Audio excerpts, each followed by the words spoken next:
எல்லாரும் கரங்களை உயர்த்தி சத்தமா சொல்லுவோம், அல்லேலூயா. கர்த்தர் நல்லவர், அவர் கிருபை என்றும் உள்ளது.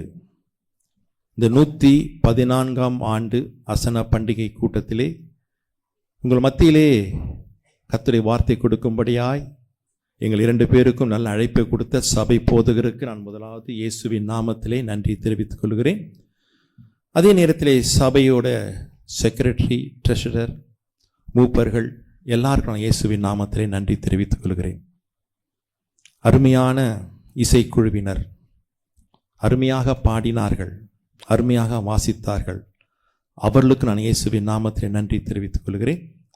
விசேஷமாக இந்த 2 நாட்களும் எங்களுக்கு சகாயம் என்கிற சகோதரன், பேருக்கு ஏற்றவண்ணமாகவே சகாயர் அவர், எங்களுக்கு வேண்டிய எல்லா உதவிகளையும் அருமையாய் செய்து கொடுத்த அவருக்கும் நான் இயேசுவின் நாமத்திலே நன்றி தெரிவித்துக் கொள்கிறேன். அருமையான PA சிஸ்டம், அவர்களையும் கர்த்தர் ஆசீர்வதிப்பாராக. கர்த்தர் நல்லவர், அவர் கிருபை என்றும் உள்ளது. இந்த 114 அசன பண்டிகையிலும் கலந்து கொண்டவங்க கையை உயர்த்தி ஒரு அலையில சொல்லுங்க பார்க்கலாம், அல்லேலூயா. அப்போ அவ்வளோ வயசாயிடுச்சா உங்களுக்கு? 114 வருஷம் வரீங்களா? ரொம்ப சந்தோஷம். அடுத்த 114 காண கர்த்தர் உங்களுக்கு உதவி செய்வாராக. வேதத்தை நாம் வாசித்து பார்க்கும் பொழுது அப்போஸ்தலனாகிய பவுல் சொல்லுகிறான், 1 கொரிந்தியரின் புஸ்தகம் 15ஆம் அதிகாரம் 19ஆம் வசனத்துல, இம்மைக்காக மாத்திரம் நாம் கிறிஸ்துவின் மேல் பற்று உள்ளவர்களாய் இருந்தால் எல்லா மனிதரை பார்க்கிலும் நாம் எப்படிப்பட்டவர்களாம்? பரிதபிக்கப்படத்தக்கவர்கள். எது இந்த உலகத்தின் காரியத்துக்காக மாத்திரம் நாம் என்ன செய்யக்கூடாது தெரியுமா? இயேசுவின் மேல் நம்பிக்கை வைக்காமல். பவுல் கொலோசியர் 3ஆம் அதிகாரத்தில் 1:2 சொல்லுறான் பாத்தீங்களா, பூமிக்கு உரியவைகளை அல்ல மேலானவைகளையே நாடுங்கள், மேலானவைகளே நாடுங்கள். அதை நாட நாட பூமிக்குரியவைகளையும் கர்த்தர் கூட்டி கொடுக்க வல்லவராக இருக்கிறார். எத்தனை பேர் ஆமீன் சொல்ல முடியும்? ஆமீன். நாம் பூமிக்குரியவைகளையே தேடிக்கொண்டிருக்கிறோம். அதை நிறுத்திட்டு நாம் மேலானவைகளை நாடுவோம்.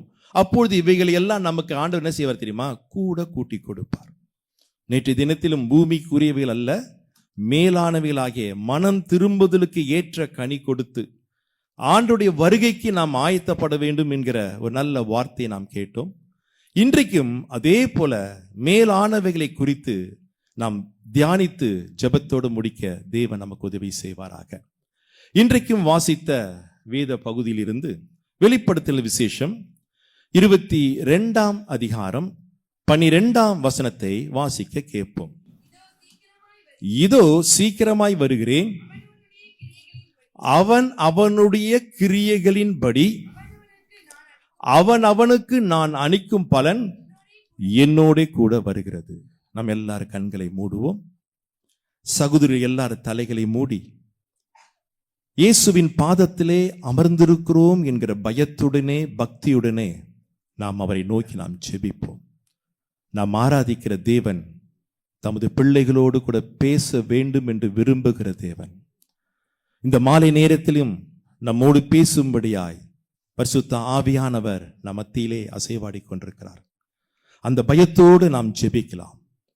மகா இரக்கமும் கிருபையும் பரிசுத்தமுள்ள எங்க நல்ல பிதாவே, இயேசுவின் நாமத்திலே இந்த அருமையான 2ஆம் நாள் கன்வென்ஷன் கூட்டத்துக்காய் நன்றி செலுத்துகிறோம். முதல் நாள் கூட்டத்தை ஆசீர்வதித்த அதே தேவன் இந்த 2ஆம் நாள் கூட்டத்தையும் ஆசீர்வதிப்பீராக. இப்பொழுதும் வாசித்த இந்த வேத வசனத்தை நாங்கள் சபையார் அத்தனை பேரும் ஒருமனப்பட்டு மீண்டுமாய் இப்படி கரத்திலே ஒப்பு கொடுத்து ஜெபிக்கிறோம். தேவன் இன்னும் ஒரு விஷயம் இந்த வசனத்தை நீர் ஆசீர்வதித்து இதை பிட்டு எங்களுக்கு போஷிக்கும்படியா நாங்கள் ஜெபிக்கிறோம். நீங்க பேசுங்க, நாங்க கேட்கிறோம். இயேசுவின் நாமத்திலே துதிக மகிமை செலுத்தி ஜெபிக்கிறோம் எங்கள் ஜீவனுள்ள எங்க நல்ல பிதாவே. சபையார் எல்லாம் சத்தமா ஆமேன் சொல்லுங்க பார்க்கலாம். ஆமேன், ஆமேன். மறுபடியும் வாசிமா அந்த வசனத்தை. இதோ சீக்கிரமாய் வருகிறேன், அவன் அவனுடைய கிரியைகளின்படி அவன் அவனுக்கு நான் அளிக்கும் பலன் என்னோடு கூட வருகிறது. இயேசு என்ன சொல்ற? இதோ நான் சீக்கிரமாய் வருகிறேன். வரும்போது என்ன செய்கிறாராம்? அவன் அவன் அவள் அவள் உடைய கிரியைகளுக்கு தக்க பலன். தமிழ்ல பலன் போட்டிருக்கு, இங்கிலீஷ்ல படிச்சு பார்த்தீங்கன்னா ரிவார்டு. ரிவார்ட் கொடுக்கும்படியாய் என் இயேசு சீக்கிரமாய் வருகிறார். நாம் ஓடிக்கொண்டிருக்கிற இந்த கிறிஸ்துவ ஆவிக்குரிய வாழ்க்கையின் ஓட்டத்திலே முடிவிலே நாம் அத்தனை பேரும் இயேசுவின் வருகையிலே அந்த ரிவார்டை பெற்றுக்கொள்ளத்தக்கதாக நாம் ஓட வேண்டும். நல்லா கவனிக்கணும். உலகத்தான் சொல்லுவான், என்னத்தை கொண்டு வந்தோம், என்னத்தை கொண்டு போறோம், அது உலகத்தான் சொல்லுவான். ஆனா கிறிஸ்தவர்களுக்கு அப்படி அல்ல. நாம் வரும்போது ஒன்னும் கொண்டு வரல, ஆனா போகும்போது நம்மோடு கூட நம்முடைய கிரியைகளும் வரும். அந்த கிரியைகளுக்கு ஏற்ற ரிவார்டை, பலனை கர்த்தர் நமக்கு கொடுப்பார். இது இன்னும் அழகாய் சொல்லுகிறான். அதே வெளிப்படுத்தல் விசேஷம் 14ஆம் அதிகாரம் 13ஆம் வசனத்தை நீங்கள் வாசிக்கும் போது, பின்பு பரலோகத்திலிருந்து ஒரு சத்தத்தை உண்டாக கேட்டேன், அது கர்த்தருக்குள் மரிக்கிறவர்கள் இது முதல் பாக்கியவான் என்று எழுது. அவர்கள் தங்கள் பிரயாசங்களை விட்டு ஒழிந்து இளைப்பாறுவார்கள். நல்லா கவனிங்கள், அவர்களுடைய கிரியைகள் அவர்களோடு கூட போகும், ஆவியானவரும் ஆம் என்று திருவுளம் பற்றுகிறார். உலகத்திலேயே நீங்கள் எந்த வேதத்தை வாசித்தாலும், எந்த குரானை வாசித்தாலும், எந்த புத்தகத்தை வாசித்தாலும் மரித்தவர்கள் பாக்கியவான் என்று நீங்கள் வாசிக்க முடியாது. மரிப்பது என்று சொன்னாலே துக்கம், வேதனை, நிந்தை. ஆனா ஒரு மனிதன் கிறிஸ்துவுக்குள் மரித்தால் அவன் எப்படிப்பட்டவனா? பாக்கியவான். தன் பிரயாசத்தை விட்டு எல்லாம் விட்டு ஒழிந்து இளைப்பாறுவான். அவனோடு கூட என்ன போகுதான்? அவனுடைய கிரியைகள் போகிறது. கிரியைகள் போகிறது. நம்முடைய வாழ்க்கையின் ஜீவியத்தில் அந்த பலனை, அந்த ரிவார்டை பெற்றுக்கொள்ளத்தக்கதாக நம்முடைய கிரியைகள் ஆண்டவருக்கு பிரியமாக இருக்க வேண்டும். இதே சம்பவத்தை பவுல் உலக பிரகாரமாய் ஒப்பிட்டு அவன் பேசுகிறான். 1 கொரிந்தியரின் புஸ்தகம் 9ஆம் அதிகாரம் 24ஆம் வசனத்தை கொஞ்சம் வாசிங்கள். நல்லா கவனிங்கள். பந்தய சாலையிலே, ஓட்ட பந்தயத்தில் ஓடுகிறவர்கள் எல்லாரும் ஓடுவார்கள், ஆகிலும் ஒருவனே பந்தயத்தை பெறுவான் என்று அறியீர்களா? நீங்கள் பெற்றுக்கொள்ளத்தக்கதாக ஓடுங்கள். உலகத்தான் ரன்னிங் ரேஸ் ஓடுறான். மேக்சிமம் 3 ரிவார்டு அவனுக்கு கொடுப்பார்கள். 1 கோல்டு, இல்ல சில்வர், இல்ல பிரான்ஸ். ஆனா ஆவிக்குரிய வாழ்க்கையிலே நம்முடைய ஓட்டம் சரியா இருந்தால் ஓட்டத்தை முடிக்கிற எல்லாருக்கும் தேவன் ரிவார்டு கொடுக்க வல்லவராக இருக்கிறார். எத்தனை பேர் ஆமென் சொல்ல முடியும் சத்தமா? எல்லாருக்கும் உண்டு. ஃபர்ஸ்ட் செகண்ட்லாம் கிடையாது. என் ஓட்டம் இந்த வேதத்தின்படி, வசனத்தின்படி, ஆண்டவர் விரும்புகிற பாதையில என் ஓட்டம் சரியா இருந்தால் எல்லாருக்கும் என்ன கொடுக்க தெரியும்? ரிவார்டு கிடைக்க ஆண்டவர் கொடுக்க ஆயத்தமாக இருக்கிறார். அடுத்த வசனத்துல வாசிங்கள். பந்தயத்துக்கு போராடுகிற யாவரும் எல்லாவற்றிலையும் இச்சை அடக்கமாக இருப்பார்கள். அழிவுள்ள கிரீடத்தை பெறுவதற்கு அப்படி செய்கிறார்கள். நாமோ அழிவில்லாத கிரீடத்தை பெறும்படியாக அப்படி செய்கிறோம். என்ன அழகான வார்த்தை! பிராக்டிகலா எழுதுகிறான் பவுல். பந்தயசாலை ஓடுறவங்க எல்லாம் எப்படியாகிலும் இந்த முறை நான் கோல்டு வாங்க வேண்டும் என்று சொல்லி இச்சை அடக்கத்தோடு கூட ஓடி அந்த கிரீடத்தை பெறுகிறார்கள். ஆனால் அது எப்படிப்பட்ட கிரீடமா? அழிந்து போகிறது. நானும் நீங்களும் அழியாத கிரீடத்தை பெற போகிறோம். அல்லேலூயா! அப்ப நாம் இன்னும் எவ்வளவு இச்சை அடக்கத்தோடு பரிசுத்தத்தை ஓட வேண்டும் என்பதை நாம் கொஞ்சம் நிதானித்து நம்முடைய வாழ்க்கையை சரி செய்து கொள்ள வேண்டும். உலக பிரகாரமான அழிந்து போகிறதுக்கே அவ்வளவு ஒழுக்கத்தோடு, இச்சை அடக்கத்தோடு கூட அந்த கோல்டு வாங்க வேண்டும் என்று உலக மக்கள் பிரயாசப்படுகிறார்கள். அவை அழிந்து போகும். ஆனா ஆண்டவர் எனக்கும் உங்களுக்கும் கொடுக்கக்கூடிய அந்த ரிவார்டு, அந்த கிரீடம் ஒரு நாளும் அழியாதையா. அந்த அழியாத கிரீடத்துக்கு நான் எவ்வளவா இன்னும் பரிசுத்தமாய் ஓட வேண்டும். யோசித்து பாருங்கள். இந்த பண்டிகை சீசன் வந்துச்சு. அலங்காரம் பார்த்தீங்களா? சூப்பரா இருக்கு. மேலே டவர்ல அலங்காரம் பண்ணிட்டாங்களா இல்லையா தெரியல. சபை அலங்காரமா இருக்கு. இது அலங்காரம் அல்ல, இது அலங்காரம் அல்ல. சங்கீதக்காரன் சொல்லுகிறான். சங்கீதங்களின் புஸ்தகம் 93ஆம் சங்கீதம் 5ஆம் வசனத்தை வாசிங்கள். சங்கீதம் 93:5. கர்த்தாவே, பரிசுத்தமானது நித்திய நாளாக. ஆலயத்தின் அலங்காரம் எதம்மா? ஐயா, எது ஆலயத்துக்கு அலங்காரம்? பரிசுத்தம் தான் ஆலயத்துக்கு அலங்காரம். இது ஆலயம் அல்ல, நானும் நீங்களும் தான் ஆலயம். இந்த ஆலயத்துக்கு பரிசுத்தம் இருந்தால்தான் அந்த ரிவார்டை பெற்றுக்கொள்ள முடியும். உலக பிரகாரமான போட்டிக்கே பரிசுத்தமா இச்சை அடக்கத்தோடு கூட ஓடி பரிசை பெற்றுக் கொள்கிறார்கள். நாம் அழியாத ரிவார்டை பெறப்போகிறோம். பரிசுத்தத்தை மிக முக்கியமாய் நம்முடைய ஆலயத்தின் அலங்காரமே எது? பரிசுத்தம் தான். நீங்களே தேவனுடைய ஆலயமாய் இருக்கிறீர்கள் என்றும் தேவனுடைய ஆவி உங்களில் வாசமாய் இருக்குது நீங்கள் அறியீர்களா?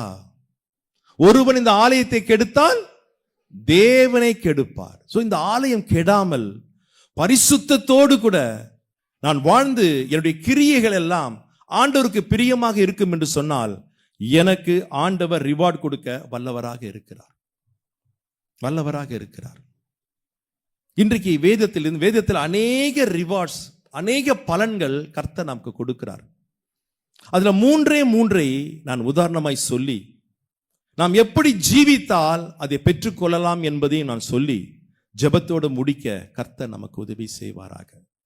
முதல் கிரேட் ரிவார்ட், இரண்டாவது ஃபுல் ரிவார்ட், மூன்றாவது தி எக்ஸீடிங்லி கிரேட் ரிவார்ட். வேதத்தின் வசனங்கள் எல்லாம் உண்டு, வாசிக்கலாம். முதல் கிரேட் ரிவார்ட், சங்கீதங்களின் புஸ்தகம் 19ஆம் அதிகாரம் 11ஆம் வசனத்தை வாசிங்கள்.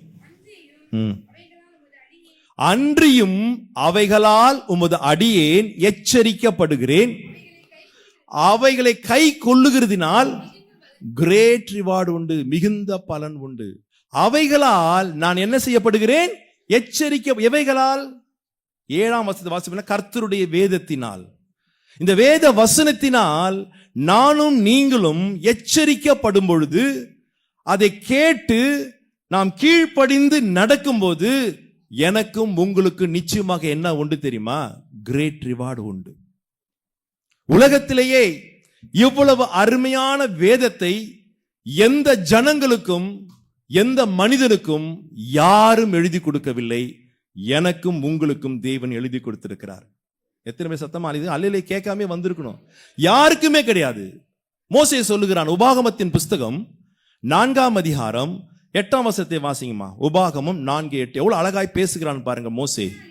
நல்ல நமக்கு சத்தமா வாசிமா. இந்நாளில் நான் உங்களுக்கு விதிக்கிற இந்த நியாயப்பிரமாணம் முழுமைக்கும் இதுக்கு ஈக்குவலாக ஒத்த நீதியுள்ள கட்டளைகளையும் நியாயங்களையும் பெற்றிருக்கிற வேற பெரிய ஜாதின்னு உடனே நாடார் ஜாதி நாய்க்கர் நினைக்க கூடாது. நேஷன், உலகத்துல எந்த தேசத்துல இதுக்கு ஈக்குவலாக கற்பனைகளும் கட்டளைகளும் யாருக்கு உண்டையா? உலகத்துல ஒருத்தருக்கும் கிடையாது. ஆனா ஆண்டவர் நமக்கு எழுதி கொடுத்திருக்கிறார். இந்த வசனத்தை, அந்த வசனத்தில் அவைகளால் நான் என்ன செய்யப்படுகிறேன்? எச்சரிக்கப்படுகிறேன்.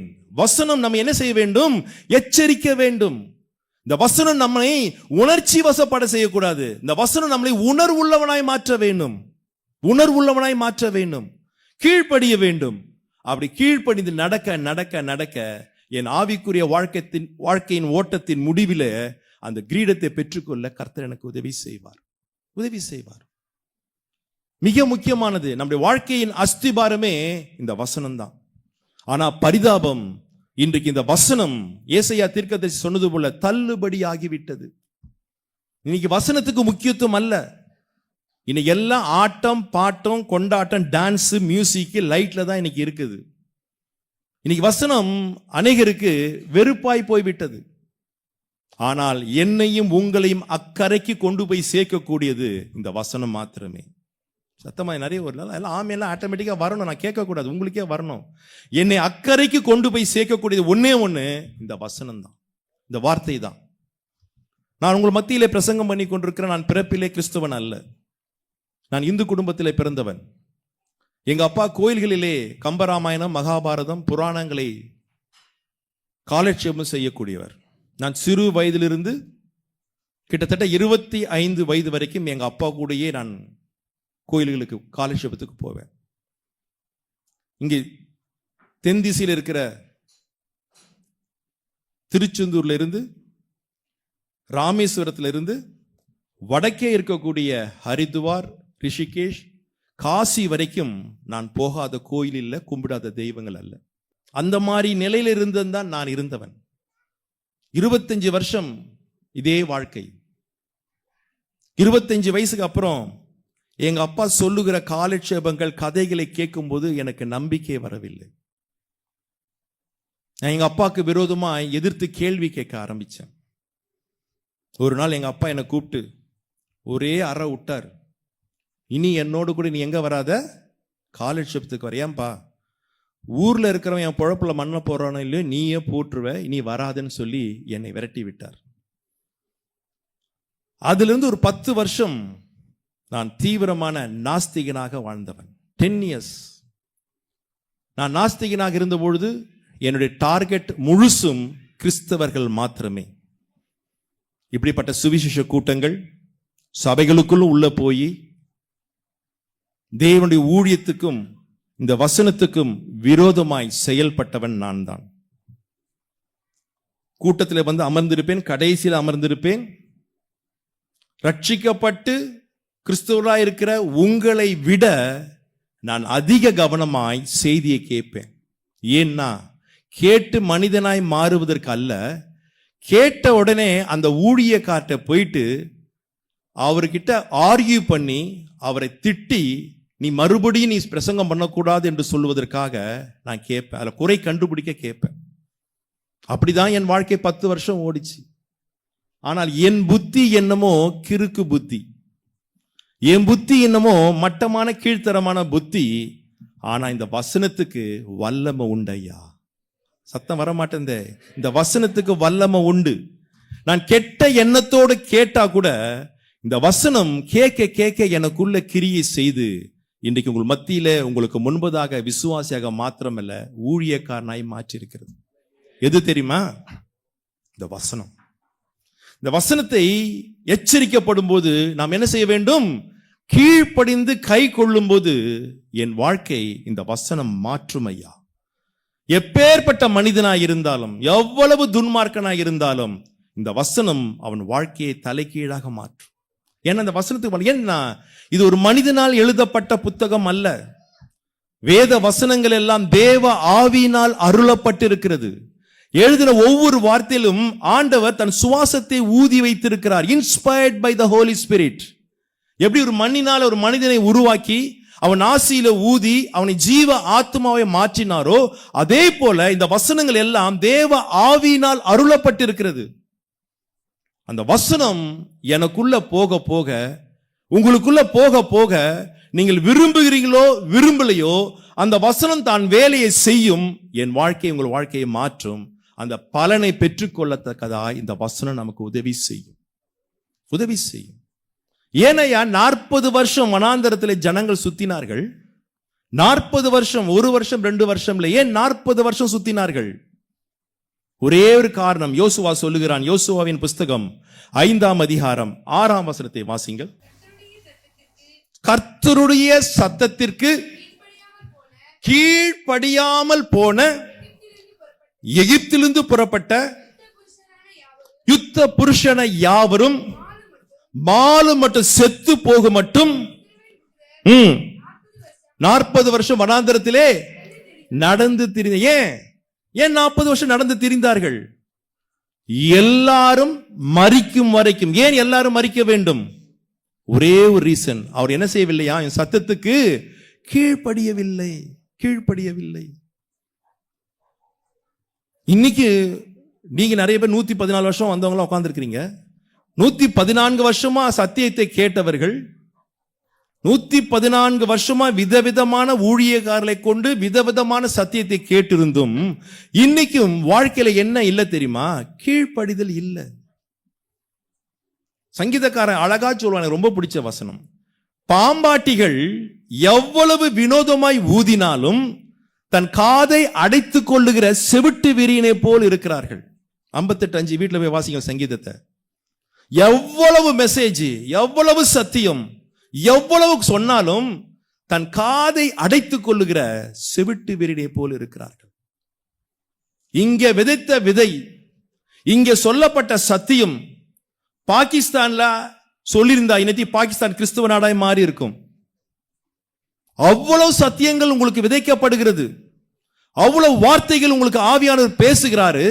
ஆனாலும் அந்த 40 வருஷம் எப்படி இஸ்ரவேல் புத்திரர் இருந்தார்களோ அப்படிதான் இன்னைக்கு அநேகருடைய வாழ்க்கையில கீழ்ப்படிதல் இல்லை.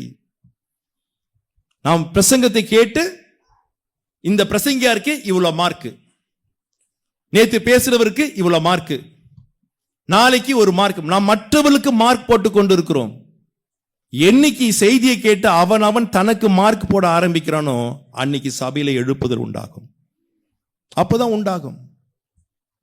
ஏதோ கடமைக்கு வருகிறோம், ஏதோ கேட்கிறோம், இந்த காதுல வாங்கி அந்த காதுல விட்டு போய்கிட்டே இருக்கிறதுனால தான் இன்னும் வாழ்க்கையிலே ஆண்டவர் விரும்புகிற மாற்றம் வரவில்லை. இப்படியே நாம் ஓடிக்கொண்டிருந்தால் நிச்சயமாய் அவர் வரும்பொழுது அவர் கொண்டு வரக்கூடிய ரிவார்டை பெற்றுக் கொள்வது கூடாத காரியம், கூடாத காரியம். புறஜாதியார்கள் கூட இந்த வேதத்துக்கு ஒரு மதிப்பு கொடுக்கிறார்கள்.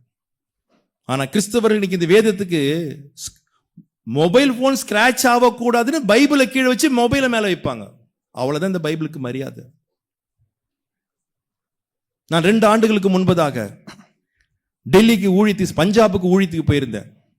வயா டெல்லி தான் போனோம். டெல்லியில இறங்கின போது அங்கே மிகப்பெரிய ஜெயில் இருக்கு, திகார் ஜெயில்னு ஒன்று இருக்கு, பெரிய ஜெயில், திகார் ஜெயில்.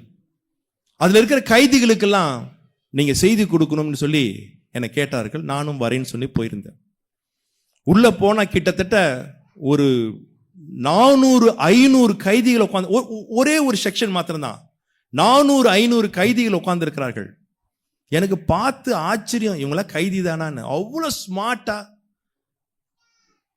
ஸ்மார்ட்டா இருக்கிறாங்க. சின்ன சின்ன பசங்க, ஒரு 20-30 பேர் தான் கொஞ்சம் 45-50 வயசு, மீதி எல்லாருமே 20, 22, 25 வாலிப பிள்ளைங்கள் பயங்கரமான கிரிமினல் பண்ணிட்டு உள்ளே இருக்கிறார்கள். உள்ளே பிரவேசிக்கும் போது, ஜெயிலுக்குள்ள போகும்போது ஃபர்ஸ்டே சொல்லிட்டாங்க, ஒரு லெட்டர் கொடுத்துட்டாங்க.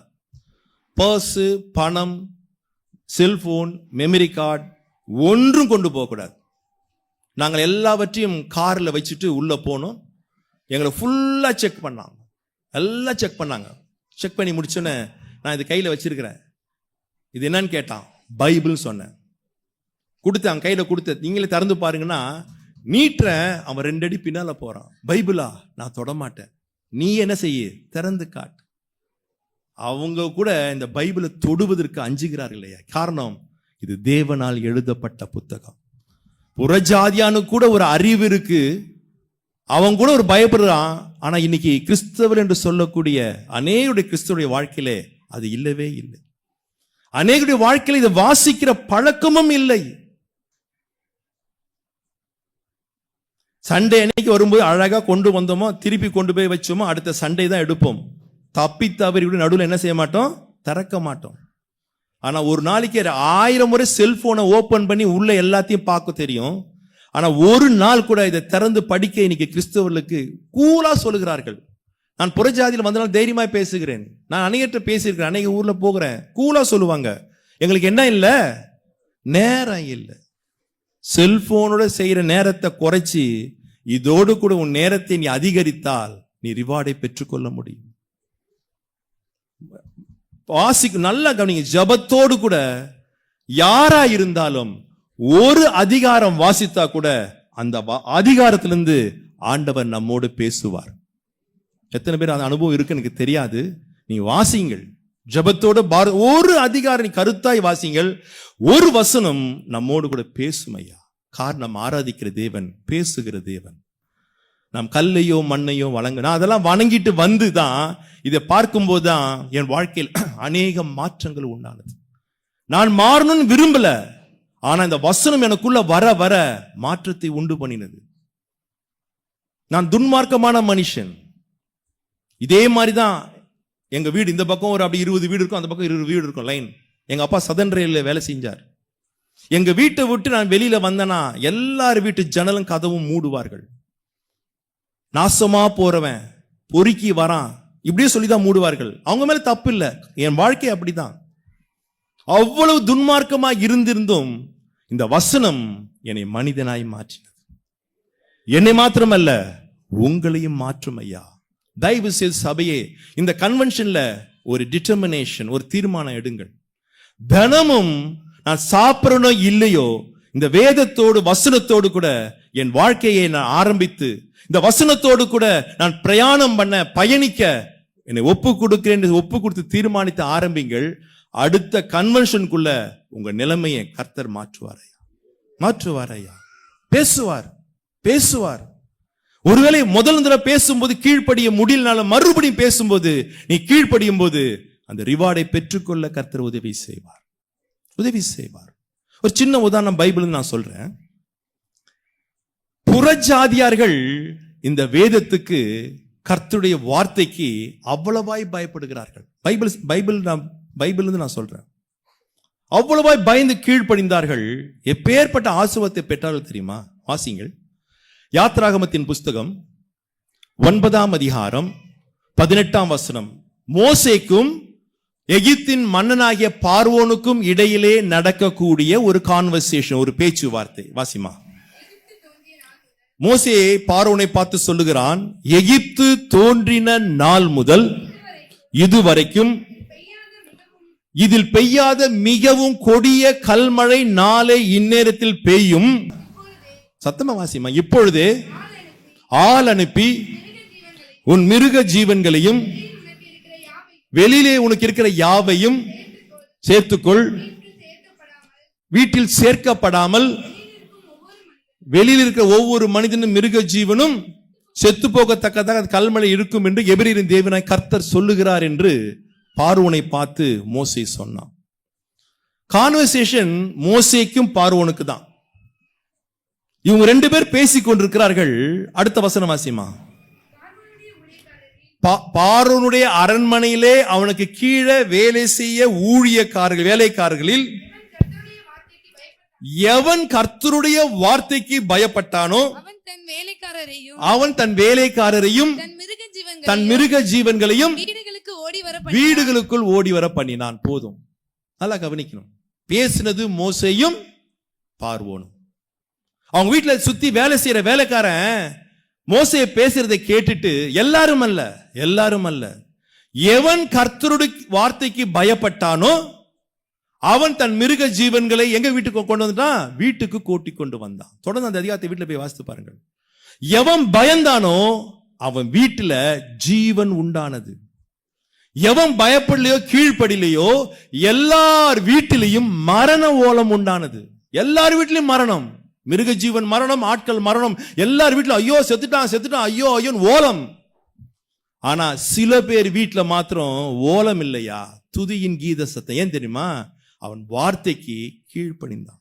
எகிப்தியன் 114 ஆண்டு அசனா பண்டிகை கன்வென்ஷனிலே கலந்து கொள்ளாதவன், ஞாயிற்றுக்கிழமை போதகர் மூலமாய் செய்தியை கேட்காதவன், கையில பைபிளை பார்க்காதவன், தொடாதவன், மோசே சொன்ன உடனே பயந்து ஓடி போய் மிருக ஜீவனை வீட்டில் சேர்த்தவன் வீட்டுல ஜீவன் உண்டானது ஐயா, ஜீவன் உண்டானது. யாரெல்லாம் அந்த வசனத்தை அசட்டை பண்ணினார்களோ, யாரெல்லாம் அந்த வசனத்துக்கு கீழ்ப்படியாமல் இருந்தார்களோ எல்லார் வீட்டிலையும் மரணம். உன் வாழ்க்கையிலே ஜீவன் உண்டாக வேண்டும் என்றால் தயவு செய்து இந்த வசனத்துக்கு என்ன செய்யுங்கள்? கீழ்ப்படியுங்கள். எப்ப பார் உங்களுக்கு ஆசீர்வதிப்பார். உன் கண்ணீரை துடைப்பார், உனக்கு மூக்கு சிந்தி விடுவார், பல் தேய்ச்சி விடுவார். இப்படியே சொல்லிட்டு இருந்தா எல்லாம் கை தட்டி அல்லேலூயா வரும். மனம் திரும்புங்கள், மனம் திரும்பத்துக்கு ஏற்ற கனி கொடுங்கள். சத்தமே வராது. இந்த வசனம் நம்ம என்ன செய்ய தெரியுமா? எச்சரிக்கும். நான் உங்களுக்கு சொல்லுகிற வசனம் ஆவியாயும் ஜீவனுமாய் இருக்கிறது. ஆவியானவர் பைபிளை வாசித்து பார்த்தீங்கன்னா எங்கேயுமே தடவி கொடுத்து பன்பற்ற ஜாம் தடவி உங்களுக்கு அப்படியே பூசுகிற வேலை செய்யறவர் அல்ல. ஆவியோட வேலை என்ன தெரியுமா? என்ன வேலை ஆவியோட வேலை? எல்லாருக்கும் மனப்பாடமா தெரிஞ்ச வசனம் யோவான் 16:8. எவர் வந்து பரிசுத்த ஆவியானவர் வந்து பாவத்தை குறித்தும் நீதியை குறித்தும் நியாய தீர்ப்பை குறித்தும் உலகத்தை குறித்தும் கொஞ்சி பேசுவார். அப்படியா போட்டிருக்கு உங்க பைபிள்ல? கண்டித்து உணர்த்துவதுதான் ஆவியானவரும் வார்த்தையும். அது அந்த எச்சரிக்கப்படும் போது நாம் கேட்டு கீழ்ப்படிந்தால் ஜீவன் உண்டாகும்.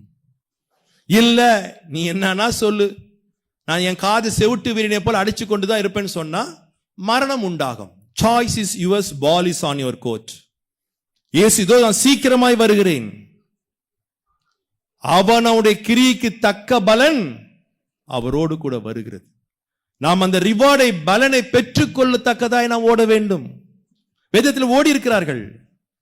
2 தீமோத்தேயு 4:7-8 வீட்டில் போய் வாசித்துக் கொள்ளுங்கள். பவுல் சொல்லுகிறான், நல்ல போராட்டத்தை போராடினேன், ஓட்டத்தை முடித்தேன், விசுவாசத்தை காத்துக்கொண்டேன், இது முதல் நீதியின் கிரீடம் எனக்காய். அவனுக்கு ஒரு ரிவார்டு இருக்கு, the crown of righteousness. உறுதியாய் சொல்லுகிறான். காரணம், அவனுடைய கிரியைகள் நல்ல கிரியைகள். இயேசுவின் மார்பிலே படுத்திருந்தவன் யோவான் வெளிப்படுத்திய விஷயம் 2:10 அவன் சொல்லுகிறான், மரண பரியந்தம் உண்மையா இரு, அப்பொழுது நீ என்ன பெற்றுக்கொள்வாய்? ஜீவ கிரீடத்தை பெற்றுக்கொள்வாய். Be faithful. கணவன் மனைவிக்கு உண்மையா இருங்கள், மனைவி உங்கள் சொந்த புருஷனுக்கு உண்மையா இருங்கள், பிள்ளைகளே உங்கள் பெற்றாருக்கு உண்மையா இருங்கள், சபை விசுவாசிகளே உங்கள் போதகருக்கு சபைக்கு ஆண்டவருக்கு உண்மையா இருங்கள். உங்களுக்கு ரிவார்ட் ஜீவ கிரீடம் நிச்சயமாய் உண்டு, நிச்சயமாய் உண்டு. ஊழியக்காரர்களுக்கு சொல்லுகிறான் பேதுரு நிருபக்காரன் 1 பேதுரு 5:2-3-4 வீட்டை வாசித்துக் கொள்ளுங்கள். அவலட்சணமான ஆதாயத்துக்கு அல்ல, மனப்பூர்வமாய் கர்த்தருக்கு ஊழியம் செய்தால் வாடாத ஜீவ கிரீடத்தை பெறுவாய் என்று பேதுரு நிருபக்காரன் சொல்லுகிறான். அவலட்சணமான ஆதாயம், பணத்துக்காக ஊழியம் அல்ல, பேருக்காக ஊழியம் அல்ல. யூடியூப்ல எனக்கு இத்தனை வியூவர்ஸ் இருக்கிறார்கள், இவ்வளவு லைக்ஸ் வருது, இவ்வளவு சப்ஸ்கிரைப் இருக்கிறார்கள், இதெல்லாம் அவலட்சணமான ஆதாயம். இந்த ஆதாயத்துக்காய் ஊழியம் செய்யாமல் என் ஆண்டவருக்கு பிரியமான ஊழியத்தை செய்தால் வாடாத ஜீவ கிரீடத்தை கர்த்தர் கொடுப்பாராம். ரிவார்டு கொடுப்பார், நிச்சயமா கொடுப்பார். யாக்கோபு நிருபக்காரன் சொல்லுகிறான் 1:12 சோதனையை சகிக்கிற மனுஷன் பாக்கியவான், அவன் உத்தமன் என்று விளங்கின பின்பு தன்னிடத்தில் அன்பு கூறுவதற்கு ஜீவ கிரீடத்தை பெற்றுக் கொள்வான். கிறிஸ்துவ ஜீவம் என்பது லக்ஸோரியஸ், ரொம்ப சொபஸ்டிகேட்டட் லைஃப் அல்ல, பாடுகள் நிறைந்த வாழ்க்கை. நன்மை செய்து பாடு அனுபவிப்பது கிறிஸ்துவ வாழ்க்கை. இதை நாம் சகித்து இன்னும் ஆண்டவத்தில் அன்பு கூற அவர் வரும்போது ஜீவ கிரீடத்தை பெற்றுக்கொள்ள எனக்கும் உங்களுக்கு கர்த்தர் உதவி செய்வார். நாம் அத்தனை பேரும் பெற்றுக்கொள்ளத்தக்கதாய் ஓட வேண்டும். முதலாவது கிரேட் ரிவார்ட், இந்த வசனத்தை பிடித்துக் கொள்ளுங்கள். சபையே தயவு செய்து இந்த வசனத்தை பிடித்துக் கொள்ளுங்கள். 2வது ஃபுல் ரிவார்ட் வாசிக்கலாம். ரூத்தின் புஸ்தகம் 2:12 வாசிங்கள். உன் செய்கைக்கு தக்க ரிவார்டை பலனை கர்த்தர் உனக்கு கட்டளையிடுவாராக. இஸ்ரவேலின் தேவனாகிய கர்த்தருடைய செட்டைகளின் கீழ் அடைக்கலமாய் வந்த உனக்கு அவராலே நிறைவான பலன், ஃபுல் ரிவார்ட். ரிவார்டும் கிடைக்கும், ஃபுல் ரிவார்டும் கிடைக்கும். யாருக்கு? யாருக்குமா? பேச மாட்டீங்களோ? யாருக்கு? ரூத்.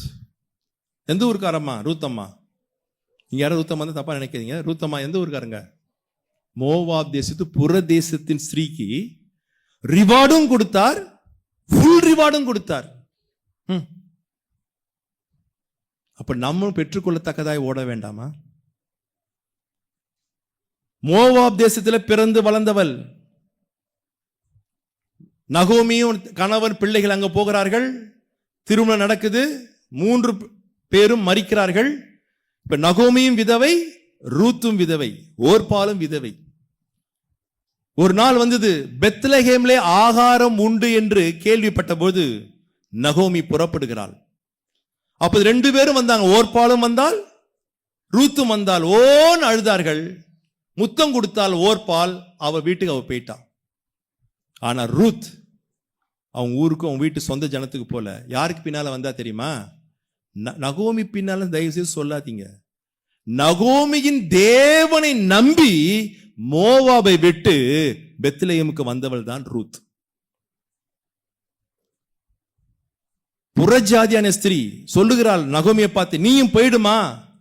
போக மாட்டேன். உன்னுடைய தேவன் என்னுடைய தேவன், உம்முடைய ஜனங்கள் என்னுடைய ஜனங்கள், மரணமே அன்றி உன்னையும் என்ன செய்யாது, பிரிக்காது என்று சொல்லி அவள் அங்கிருந்து யெகோவா தேவனை நம்பி வந்தாள் பெத்லெகேமுக்கு. வந்தவள் வயதான மாமியாருக்கு புது ஊர்ல வந்த ரூத் பணிவிடை செய்கிறாள். நீ வீட்டில் வாசித்து பாருங்கள், எழுத்தின்படி லிட்டரலாக நிலங்களிலே அந்நாட்களிலே பிரமாணம் உண்டு. லேவியராமத்தில் பிரமாணம் உண்டு.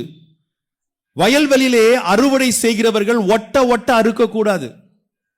அப்படியே அறுத்து கொண்டு போகிறவர்கள் வழியில சிந்துகிற அந்த நெற்கதிரை என்ன செய்யக்கூடாது, எடுக்கக்கூடாது. அது யாருக்கு என்று சொன்னால் இப்படிப்பட்ட ஏழைகளுக்கு கொடுக்க வேண்டும் என்று பிரமாணம். அவள் வேலை செய்ய அந்த நிலத்துக்கு போகிறாள். தமிழ வேதத்துல தற்செயல் போட்டிருக்கு. ஆனா என்னை பொறுத்த வரைக்கும் அது தேவனுடைய சித்தம். சரியாய் போவாசி நிலத்துக்கு போகிறாள். நெற்கதிர்களை பொறுக்குகிறாள். என்ன செய்யறாள்? பொறுக்குகிறாள். வார்த்தை அப்படிதான் பைபிள் இருக்கு, பொறுக்குகிறாள். அவருக்கு பலன், ரிவார்டு என்ன பலன் தெரியுமா? எந்த நிலத்துல நெற்கதிரை பொறுக்கினாலோ அந்த பொறுக்கின நிலத்துக்கு அவள் நாள் ஒன்று வந்தது சொந்தக்காரியாய் மாறுகிறாள். அல்லேலூயா. எந்த நிலத்துல பொறுக்கினாலோ அதுக்கு இப்ப யார் ஓனரு? Ruth owner. ஃபுல் ரிவார்ட்னா தெரியுமா? மத்திய 1ஆம் அதிகாரம் வீட்டில் போய் இயேசு கிறிஸ்துவின் பிறப்பின் வம்ச வரலாறை வாசித்து பாருங்கள். அதுல யார் பேர் வருது தெரியுமா? ரூத்தின் பேர். அதான் நிறைவான பலன்.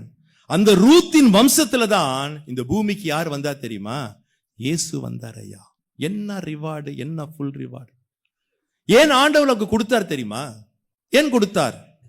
அதுல ஒரு அந்த வார்த்தை ஒண்ணு உண்டு. அது ரூத் 2:12. இஸ்ரவேலின் தேவனாகிய கர்த்தரின் செட்டைகளுக்குள் அடைக்கலமாய் வந்த உனக்கு அவராலே நிறைவான பலன் உண்டு.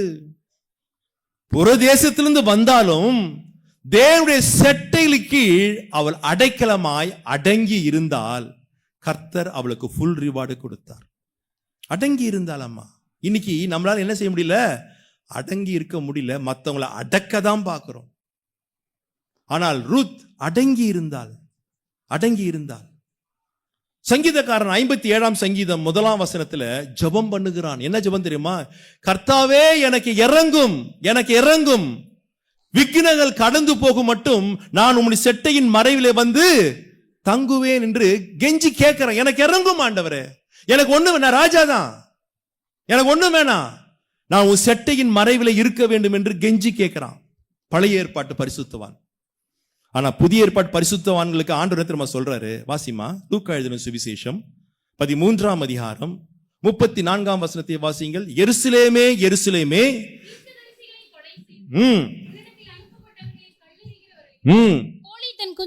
கோழி தன் குஞ்சுகளை தன் சிறகுகளில் கீழே கூட்டி சேர்த்துக் கொள்ளும் வண்ணமாக நான் எத்தனை தரமோ என் பிள்ளைகளை கூட்டி சேர்த்துக் கொள்ள மனதாயிருந்தேன், உங்களுக்கோ மனதில்லை. இது இயேசுவின் வேதனையின் வார்த்தைகள். எருசலேமே எருசலேமே, சபையே சபையே, உங்ககிட்ட அனுப்புகிற தீர்க்கதரிசிகளை, போதகர்களை, ஊழியக்காரர்களை அன்றைக்கு கல்லால் அடித்தார்கள், நீ சொல்லால் அடிக்கிறீர்கள், சொல்லால் அடிக்கிறீர்கள். நான் எத்தனை தரமோ, எப்படி ஒரு கோழி தன் குஞ்சுகளை செட்டைகளுக்கு கீழ் மறைத்து சேர்த்துக் கொள்ள வண்ணமாய் எத்தனை தரமோ எனக்கு கூட்டி சேர்த்துக் கொள்ள மனதா இருக்குது. ஆனால் உங்களுக்கோ மனசு இல்ல. அவருடைய செட்டைகளின் கீழ் அடங்கி இருக்கிற மனசு அல்ல. நம்மளுக்கு எப்பவுமே யாரும் நம்ம என்ன செய்யக்கூடாது? கேள்வி கேட்டக்கூடாது. நான் செய்யறது செய்வேன், நான் இப்படிதான் இருப்பேன். கிரீடத்தை பெற முடியாது, ரிவார்டை பெற முடியாது. பேதுரு நிருபகாரன் சொல்லுகிறான், அவர் பலத்த கரத்துக்குள் அடங்கி இருங்கள், ஏற்ற நேரத்தில் கர்த்தர் உங்களை என்ன செய்வாரு? உயர்த்துவார். நமக்கு அதான் முடியலையே. பிள்ளைகளுக்கு அப்பா அம்மாக்கு அடங்க முடியல, மனைவிக்கு சொந்த புருஷனுக்கு அடங்க முடியல, விசுவாசிங்க எல்லாருக்கும், சபை போதகருக்கோ ஊழியக்காருக்கோ வயதில் பெரியவர்களுக்கோ அடங்க முடியல. நாங்க தான் எல்லாம். ரிவார்ட் பெற முடியாது, பெற முடியாது. ஏற்ற நேரத்திலே அவர் உங்களை உயர்த்துற வரைக்கும் நாம் அடங்கி இருந்தால் என் தேவன் உயர்த்த வல்லவராக இருக்கிறார். எப்படி தெரியுமா உயர்த்துவாரு? ஒரு மனிதனும் உன்னை எட்டி பிடிக்காத அளவுக்கு அவர் உன்னை உயர்த்த வல்லவராக இருக்கிறார். அதற்கு நாம் என்ன செய்ய வேண்டும்? அடங்கி இருக்க வேண்டும், அடங்கி இருக்க வேண்டும். இன்னைக்கு அதான் முடியல. எல்லாருக்குமே ஒரே ஆசை, எல்லாம் எனக்கு கீழே இருக்கணும், நான் அடக்கணும். யார் ஊழியக்காரன் வந்தா நான் சொல்றதான் அவர் செய்யணும், அடங்கி இருக்கணும். இன்னைக்கு என்ன அப்படிதான் இருக்கு. சபையில தேவன் வைக்கிறது சட்டம் அல்ல, ஆவியானவர் வைக்கிற சட்டம் அல்ல, ஊழியக்காரர் மூலமாய் சொல்லக்கூடிய வார்த்தைக்கு அந்த வார்த்தை கீழ்ப்படிதல் இல்ல, நான் சொல்றது நீங்க செய்யணும். அதான் சபையில இன்னும் எழுப்புதல் வரவில்லை, சபையில இன்னும் வளர்ச்சி வரவில்லை. நம்மை நாமே தன்னைத்தானே உயர்த்துகிறவன், சத்தமா சொல்லுங்க, நீங்க உயர்த்தப்படணும்னா என்ன செய்யணும்? அடங்கி இருக்க வேண்டும். வேதத்தில் ஒரு மனிதனை உதாரணமாய் சொல்லி நான் அடுத்த குறிப்புக்கு போகிறேன். அப்போஸ்தலர் நடபடிகளின் புஸ்தகம் 1 அதிகாரம் 21 வாசிங்கள். யோவான் ஞானஸ்நானம் கொடுத்த நாள் முதற்கொண்டு கர்த்தராகிய இயேசுவானவர் நம்மிடத்தில் இருந்து உயர எடுத்துக்கொள்ளப்படும் நாள் வரைக்கும் அவர் நம்மிடத்தில் சஞ்சரித்திருந்த காலங்களில் எல்லாம் எங்களுடனே கூட இருந்த மனுஷர்களில் ஒருவன் அவர் உயிரோடு எழுந்ததை குறித்து எங்களுடனே கூட சாட்சியாக ஏற்படுத்தப்பட வேண்டும் என்றார். அப்பொழுது அவர்கள் யுஸ்து என்னும் மறுநாமம் உள்ள பர்சபா எண்ணப்பட்ட யோசேப்பும் மத்தியாவும் ஆகிய இவ்விரண்டு பேரையும் நிறுத்தி, போதும் இந்த சம்பவம் எல்லாருக்கும் தெரியும். 12 அப்போஸ்தலரிலே ஒரு அப்போஸ்தலனாகிய யூதாஸ் காரியோத் நாண்டு கொண்டு சேர்த்தான். இப்போ ஒரு ஆள் அந்த இடத்துக்கு வேணும். அவங்க சீட்டு போடுகிறார்கள். யோசேப்பும் மத்தியாஸ்க்கு பேருக்கு என்ன போட்டார்கள்? சீட்டு போட்டார்கள். யார் பேர்ல சீட்டு விழுந்தது? மத்தியாஸ் பேர்ல. ஏன் விழுந்துச்சு தெரியுமா? அங்க வசனம் நம்ம வாசித்தோம். யோவான் ஸ்நானகன் ஞான ஸ்நானம் கொடுத்த நாள் முதற்கொண்டு இயேசு கிறிஸ்து பிறந்து மரித்து அடக்கம் பண்ணப்பட்டு 3ஆம் நாள் உயிரோடு கூட எழுந்த இப்பொழுது இந்த நாள் வரைக்கும் நம்ம மத்தியிலே ஊழியம் செய்து கொண்டிருக்கிற யோசேப்பும் மத்தியாஸ். யோசித்து பாருங்கள். யோவான் ஸ்நானம் காலத்திலிருந்தே அவன் ஊழியம் செய்து கொண்டிருக்கிறான். முழுவதும் இயேசு ஜெபம் பண்ணி 12 அப்போஸ்தலரை தெரிந்து கொண்டார். அந்த லிஸ்ட்ல யார் பேர் வரல? மத்தியாஸ் பேர் வரலைங்க. மத்தியாஸ் பேர் வரல. உடனே இந்த காலமா இருந்தால் உடனே எனக்கு இந்த சபை வேணாம், நான் வேற சபைக்கு போறேன். எனக்கு பாடும்போது மைக் கொடுக்க மாட்டாங்க, நாங்க இந்த சபைக்கு வர மாட்டேன். மைக் சென்டர் சபையிலும் உண்டு, சட்ட சபையிலும் உண்டு, சபையிலும் இருக்கு. இப்போ கூட பாப்பாக்கு மைக் கொடுத்துட்டாங்க. யார் சண்டை போடுங்க தெரியல, யாரும் சண்டை போடாதீங்க. நீ மைக் சண்டை, எங்க போனாலும் மைக் சண்டை. அடங்கி இருக்க முடியல, உடனே போயிட வேண்டியது. அப்படி மத்தியாஸ் போயிருந்தானா அவன் முடிவு இப்படி இருந்திருக்காது. நல்லா தெரிந்து கொள்ளுங்கள்.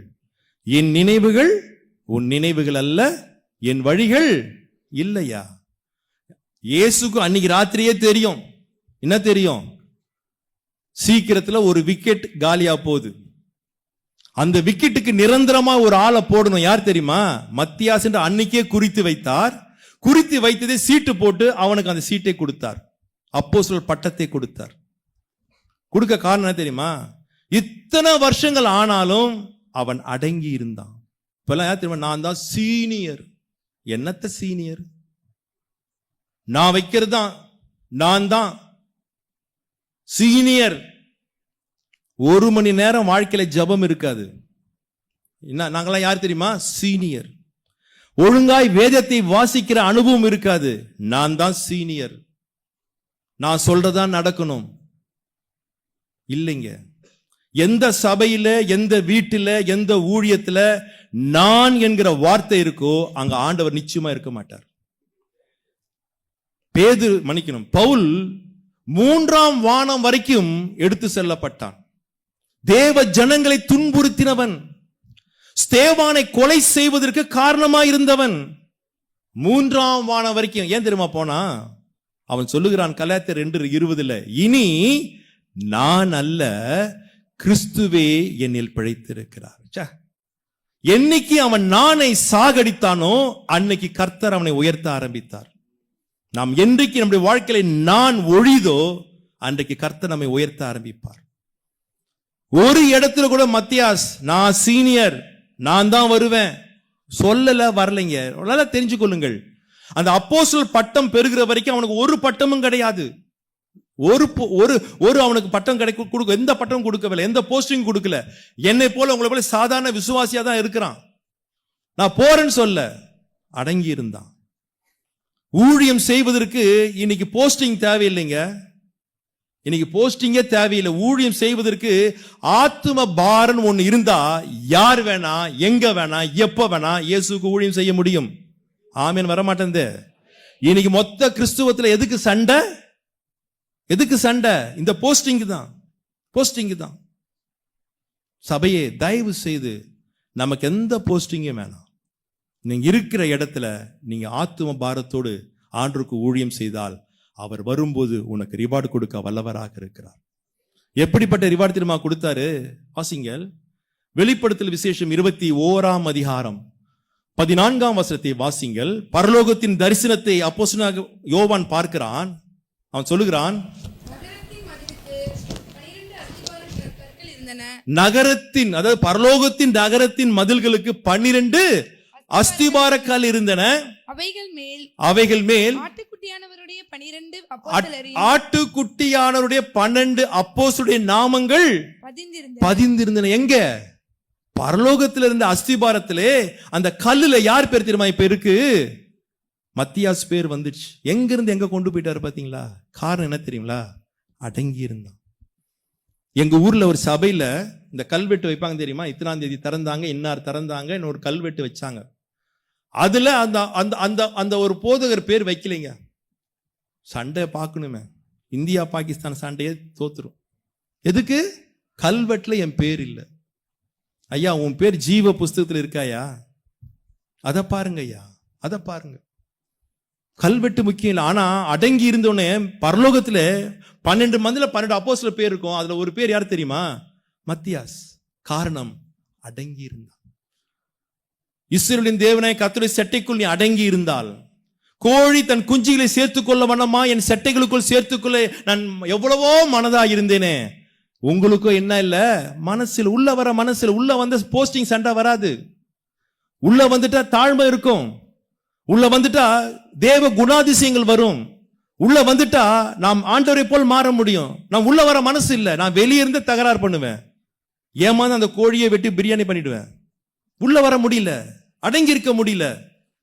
சபையில எழுப்புதல் இல்ல, ஒரு உயிர் மீட்சி இல்ல, எல்லாம் ட்ரெடிஷனல், பாரம்பரியமாய் மாறிவிட்டது, பாரம்பரியமாய் மாறிவிட்டது.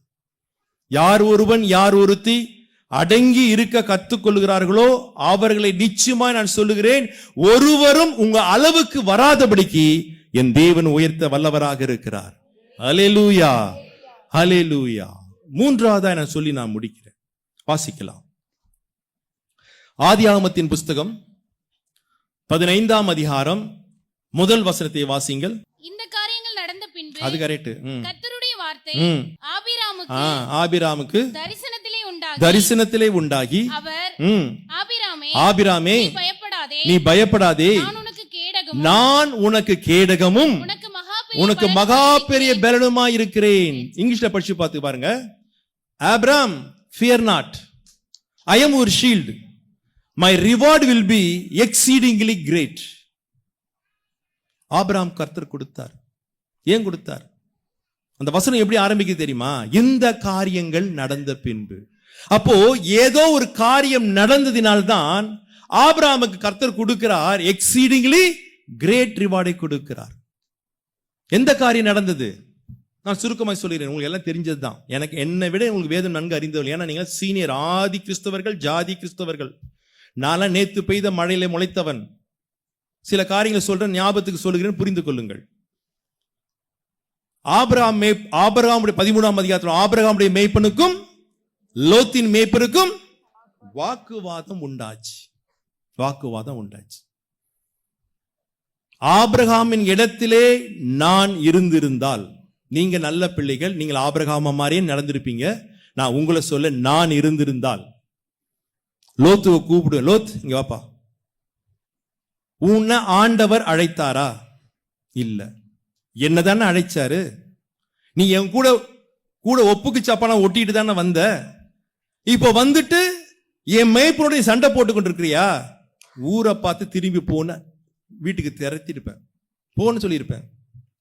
ஆனா ஆபிரகாம் சொன்னா, லோத்து இங்க வாப்பா, நீ வடக்கே போனால் நான் தெற்கே போகிறேன், நீ கிழக்கே போனால் நான் மேற்கே போகிறேன். லோத், நீ ஃபர்ஸ்ட் போய் எது சிறந்ததோ, எது உனக்கு பிடித்திருக்குதோ, எது உன் பார்வைக்கு ரொம்ப நல்லா இருக்குதோ, பெஸ்ட் நீ எடுத்துக்கோ. நீ வேண்டாம், இது நல்லா இல்ல, எனக்கு வேண்டாம் நீ விடுகிற ஒஸ்டை நான் எடுத்துக்கொள்கிறேன். யார் சொன்னா? ஆபிரகாம். இந்த காரியங்கள் நடந்த பின்பு, இது நடந்துச்சுல, இன்னொரு காரியம் சொல்றேன். 5 ராஜாக்கள் சேர்ந்து இவன் என்ன பண்ணா, லோத்து எங்க போயிட்டான் தெரியுமா? நேரா சோதோமுக்கு போனான். அவர் பாருங்க, அது எப்படி இருந்துச்சு ஆரம்பத்துல? ஏதேனை போல செழிப்பா இருந்துச்சுன்னு அங்க போய் கூடாரம் போட்டார். சில ஆண்டுகள் கழித்து 5 ராஜாக்கள் சோதோமின் மீது படையெடுத்து வந்து சோதோமின் ராஜாவையும் சகல ஜனங்களையும் சிறைப்பிடித்து கொண்டு போகிறார்கள். ஒரு மனிதன் ஓடி வந்து ஆபிரகாம்கிட்ட சொல்றான், ஆபிரகாமே ஆபிரகாமே, 5 ராஜாக்கள் வந்து சோதோமை சிறைப்பிடித்து கொண்டு போகிறார்கள், உன் சகோதரனாகிய லோத்துவும் சிறைப்பிடித்து கொண்டு போகிறார்கள். நானா இருந்தால் அல்லேலூயா, அதுக்கு சொல்ல மாட்டேன், அவனை பிடிச்சி போனது சொல்லியிருப்பேன். என் மேப்பிட்டு என்ன பண்ண, சண்டை போட்ட பத்தியா, உனக்கு இதுவும் வேணும், சத்தமா தான் சொல்லுங்களேன், இன்னமும் வேணும். தீர்க்கதரிசனம் சொல்லி, கர்த்தர் லோத்தை அடித்தார், வசனம் நல்லா வரும். இதெல்லாம் நான் அந்த பேசியிருப்பேன். ஆபிரகாம் தெரியுமா, உடனே கேட்ட உடனே தன் வீட்டில் ஆடு மாடுகளுக்கு வைக்கோல் தண்ணி காட்டக்கூடிய 318 வேலைக்காரர்களை கூட்டிக் கொண்டு அந்த ராஜாக்கு விரோதமாய் போகிறான். போய் இந்த சாதாரண வேலையாட்களை கொண்டு 5 ராஜாக்களையும் ஜெயித்து சோதோமின் ராஜாவையும் சோதோமின் தேசத்தின் சகல ஜனங்களையும் அவன் திருப்பி கொண்டு வருகிறான். ஐயா, ராஜாக்களை ஜெயித்தால் அவங்க தலையில் இருக்க கிரீடமே எத்தனையோ கிலோ தங்கம். குதிரைகளுடைய மணிகள் கூட தங்கத்துல தான் இருக்குமா. அவ்வளவு தங்கம் வெள்ளி அந்த கிரீடத்துல வைரங்கள் இருக்கும். விலை மதிக்க முடியாத அநேக பொருட்களோடு கூட ஆபிரகாம் திரும்பி வருகிறான். அப்பொழுது நான் விசுவாசிக்கிறேன், மெல்கிசேதேக் என்கிற ஆசாரியன் ஜெபம் பண்ணி கொண்டிருக்கிறான். ஆண்டவர் சொல்லியிருப்பார், மெல்கிசேதேக்கே, என் தாசனாகிய ஆபிராம் 318 பேரோடு கூட யுத்தம் பண்ணி விடாய்த்து போய் திரும்பி வருகிறான், அவனுக்கு நீ என்ன கொடுக்க வேண்டும்? திராட்சை ரசமும் கொஞ்சம் அப்பத்தை கொடுக்க வேண்டும் என்று சொன்னான். சொன்னபடியே மெல்கிசேதேக் கொண்டு போய் கொடுத்து விடாய்த்து போயிருந்த ஆபிரகாமின் வேலை காட்களுக்கும் அதை கொடுத்து அவன் பலப்படுத்துகிறான். வாசிங்கள் 14ஆம் அதிகாரம் 18ஆம் வசனத்தை வாசிங்கள். ஆதியாகமம். அந்த பிரேஸை கவனிங்கள். உன்னதமான தேவனுடைய மைக்ல தான் படிங்கம்மா. ஆசர்னா இருந்த சாலேமின் ராஜாவாகிய மெல்கிசேதேக்கு அப்பமும் திராட்சரசமும் கொண்டு வந்து அவனை ஆசீர்வதித்து போதும். இப்ப அடுத்த வசனம் வாசிங்க. வானத்தையும் பூமியும் நல்லா கவனிங்க. இதாங்க ஊழியக்காரன் கொடுக்கக்கூடிய மெசேஜ். நல்லா கவனிங்கள். இதான் ஆவியானவர் நடத்தக்கூடிய ஊழியக்காரன் கொடுக்கக்கூடிய நல்ல செய்தி. வாசிமா மறுபடியும். வானத்தையும் பூமியும் உடையவராகிய உன்னதமான தேவனுடைய ஆசீர்வாதமே உண்டாவதாக. போதும். அடுத்து அப்படியே இருக்க, அப்படியே வாசிக்கணும். இதாங்க மெசேஜ். ஆபிரகாமே 5 ராஜாவை அடிச்சு சகல மிருக ஜீவன்களையும் சகல தங்கம் வெள்ளி விலையேற பெற்ற மதிப்புள்ள பொருட்களை கொண்டு வர பத்தியா, அது உனக்கு ஆசீர்வாதம் அல்ல, கர்த்தரே உனக்கு ஆசீர்வாதம் என்கிற ஒரு நல்ல செய்தியை ஆபிரகாமுக்கு கொடுத்தான் மெல்கிசேதேக். இன்னைக்கு எல்லாருக்குமே ஆசீர்வாதம் சொல்லிட்டாலே பணம், நகை, சொத்து, சுதந்திரம், வீடு, காரு, பங்களா தான் ஆசீர்வாதம் என்று நினைத்துக் கொண்டிருக்கிறோம். அது ஆசீர்வாதம் அல்ல. என்னோடு கூட உங்களோடு கூட கர்த்தர் இருப்பதுதான் ஆசீர்வாதம். எத்தனை பேர் ஆமென் சொல்ல முடியும்? பொருள் அல்ல. கொஞ்சம் யோசித்து பாருங்கள். எத்தனை மந்திரிங்க வீட்டுல எத்தனை கோடிகள் இருக்கிறது. அவன் வீட்டு வாசல்ல 5 பென்ஸுக்கார் 5 ஆடிக்கார் நிக்குதையா? ஆசீர்வாதமா? சாபம். என் வீட்டு வாசல்ல ஒரு சைக்கிள் கூட இல்லைன்னா பரவாயில்ல, கர்த்தர் என்னோடு கூட இருக்கார், அதான் ஆசீர்வாதம். ஆபிரகாமே, அந்த பொருளை, வெள்ளியை, தங்கத்தை, ஆடு மாடு சொத்து சொந்த பார்த்து நீ ஏமாந்துடாத. அது உனக்கு ஆசீர்வாதம் அல்ல, கர்த்தர் தாயா உனக்கு ஆசீர்வாதம். நல்ல செய்தியா, நல்ல செய்தி. இன்னைக்கு மெசேஜே பாத்தீங்கன்னா பணத்தை வைத்துதான், பொருளை வைத்துதான் ஆசீர்வாதம் என்கிற செய்தி இன்னைக்கு எங்கு பார்த்தாலும் நீங்க கேட்கலாம். டிவிலையும் கேட்கலாம், யூடியூப்ல பார்த்தாலும் கேட்கலாம். பவுல் சொல்லுகிறான், பண ஆசையே எல்லா வாழ்க்கையில வரக்கூடிய எல்லா தீமைக்கும் ரூட் காஸ் எது தெரியுமா? பண ஆசை. ஆனா இன்னைக்கு என்ன செய்தி தெரியுமா? பண ஆசையை தூண்டக்கூடிய செய்திகள். இயேசுவை ஏற்றுக்கொள், உனக்கு கார் கொடுப்பார், பங்களா கொடுப்பார். அதுக்காக இயேசு வரவில்லை. இயேசு வந்தது நோக்கமே பாவிகளை ரட்சிக்கும்படியாய் வந்தார் ஐயா. இயேசு அதற்கு தான் இயேசு ஏற்று, கார் பங்களாக்கு அல்ல, சொத்து சுதந்திரத்துக்கு அல்ல. கொடுப்பாரு, அது வேற விஷயம். ஆனால் இயேசு வந்தது நோக்கம் பணத்தை கொடுத்து உன்னை பணக்காரனாய் மாற்றுவதற்கு அல்ல. நீ செய்திகள், இதுதான் செய்திகள். கர்த்தர் உன்னை ஆசீர்வதிப்பார், நீ கீழாகாமல் மேலாகவாய், வாலாகாமல், இதெல்லாம் கேட்டு கேட்டு கேட்டு புளிச்சு புளிச்சு உங்க வீட்டுல போய் பாருங்களேன். உங்க ஃப்ரிட்ஜில் எவ்வளவு ஸ்டிக்கர் ஒட்டிங்க, வாக்கத்தக்க ஸ்டிக்கர் எவ்வளவு ஒட்டி வச்சிருக்கீங்க. நிறைய பேர் வீட்டுல ஃப்ரிட்ஜே கலர் என்னன்னு தெரியாது, ஃபுல்லா தான் ஒட்டி வச்சிருப்பாங்க. கதவுல ஃபுல்லா இதா இருக்கும். ஏதாவது ஒண்ணு நிறைவேறி இருக்கா? தயவு செய்து இந்த கடைசி காலம் நூதனமான உபதேசங்கள், கள்ள தீர்க்கதரிசிகள், கள்ள போதகருடைய செய்திகளை கேட்டு ஏமாந்து விடாதீர்கள். பண ஆசை என் வாழ்க்கையில எல்லாத்துக்கும் ரூட் காஸ்ட் பணம் தான், கெடுக்கிறது அதான்.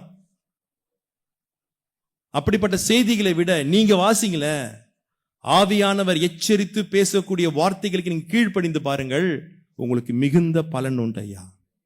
அந்த பலனை பெற்றுக்கொண்டு அவருக்கு பலத்த கரத்துக்குள் அடங்கி இருங்கள். ஃபுல் ரிவார்டை கர்த்தர் கொடுப்பார். பணத்துக்கு பின்னால ஓடாதீங்க, அது உங்களுக்கு பின்னால வரும். நீ வேத்தை நன்றாக வாசித்து, இன்னைக்கு ஊழியக்காரர்கள் கூட ஒன்லி மைண்ட் மணி தான். பைபிள் நீங்க நல்லா வாசித்து பாருங்கள். எனக்கு ஆண்டவர் கற்றுக் கொடுத்த ஒரு நல்ல காரியத்தை உங்களுக்கு சொல்லிவிட்டு நான் முடிக்க விரும்புகிறேன். அப்போஸ்தலர் 2ஆம் அதிகாரத்தை நீங்க வாசித்து பார்த்தீங்கன்னா, பெந்தேகோஸ்தே நாளிலே பரிசுத்த ஆவியானவர் எங்கே இறங்கினார் தெரியுமா? எல்லாருடைய சிரசின் மேல் இறங்கினார். ஆமாவா இல்லையா? சத்தமே இல்ல. அபிஷேகம் எல்லா சிரசின் மேலும் இறங்கிச்சு. அப்படியே 4ஆம் அதிகாரம் கடைசி 2-3 வசனத்தை வாசிமா டக்குன்னு. 4ஆம் அதிகாரம் கடைசி 2-3 வசனம். தனக்கு உண்டாயிருந்த நிலத்தை விற்று, ஜனங்கள் தங்களுக்கு உண்டான நிலத்தை வித்து அதன் கிரயத்தை கொண்டு வந்து அப்போஸ்தலருடைய பாதத்திலே வைத்தார். கிரயம் என்று தமிழ்ல போட்டு இங்கிலீஷ்ல படிச்சு பாருங்க, பணம், மணி. ஜனங்கள் பணத்தை கொண்டு வந்து எங்க வச்சாங்க? ஊழியக்காரன காலில் இருக்க வேண்டிய பணம் இன்னைக்கு எங்க வந்துச்சு தெரியுமா? தலைக்கு வந்துடுச்சு. தலையில பணம் இருக்கக்கூடாது, தலையில என்ன இருக்கணும்? அபிஷேகம் இருக்கணும். பணம் கால் இருக்குங்கய்யா. இன்னைக்கு ஊழியக்காரன் குடு குடு குடு குடு. கேட்கிறவன் ஒருவனும் ஊழியக்காரன் கிடையாது. கேட்கிறவெல்லாம் யாரும் கேட்க வேணாம். ஊழியம் கர்த்தருடையது. 120 வருஷம் பிரசங்கம் பண்ணி நான் நோவா, ஆண்டவர் பிரம்மாண்டமான ஒரு பேழையை கட்ட சொன்னார். ஒருத்தங்கிட்ட கூட ஒரு பைசா அவன் கேட்கலைங்க. ஆனா பேழையை கட்டி முடிச்சான். காரணம், கர்த்தர் அவனுக்கு உதவி செய்தார். ஊழியம் கர்த்தருடையது. நான் ஊழியத்தை ஊழியமாய் தலையில அபிஷேகத்தோடு செஞ்சேனா என் ஊழியத்துக்கு தேவையான சகலத்தையும் என் கால் கீழே போட என் தேவன் வல்லவராக இருக்கிறார். தயவு செய்து பணத்துக்கு பின்னால ஓடாதீங்க. உங்கள் தேவைகள் என்ன என்பதை கர்த்தர் அறிந்திருக்கிறார். ஏற்ற நேரத்திலே உங்களுக்கு உதவி செய்ய அவர் வல்லவராக இருக்கிறார், வல்லவராக இருக்கிறார். ஆபிரகாமே, தயவு செய்து அந்த ஆசீர்வாதம் பொருள் ஆசை பின்னால ஓடாத. அடுத்த வசனம் வாசிங்க. அதே 14 கிட்ட போங்க. டக்குன்னு ஆதியாகமம் 14 கிட்ட போங்க. அடுத்த வசனம் வாசிங்க. சத்துருக்களை உன் கையிலே ஒப்பு கொடுத்த உன்னதமான தேவனுக்கு போதும். 2வது மெசேஜ் கொடுக்கிறான் பாருங்க. இவன் தாங்க ஊழியக்காரன். காரணம், பரிசுத்த ஆவியினால் நடத்தப்பட்டவன் மெல்கிசேதேக்கு. 5 ராஜாவை நீ ஜெயிச்சிட்ட. நான் யார் தெரியுமா? நான் சாதாரண மனுஷன். ஒரு 318 பேரை வச்சு 5 ராஜாவை ஜெயிச்சிட்டேன். நான் கிங்கு, நான் பெரிய ஆளு சொல்லாத. இப்ப 21ஆம் வசனத்தை வாசிமா, அதே 14ல. சோதோமின் ராஜா, இப்ப நல்லா கவனிங்க. ஆண்டவர் ஒரு நிமிஷமா ஊழியக்காரன் மூலமாய் நல்ல சத்தியத்தை சொன்னார். எச்சரிக்கப்பட்டான். எச்சரிக்கப்பட்ட உடனே ஒரு சோதனை அவனுக்கு வருகிறது. வாசிமா இப்போ.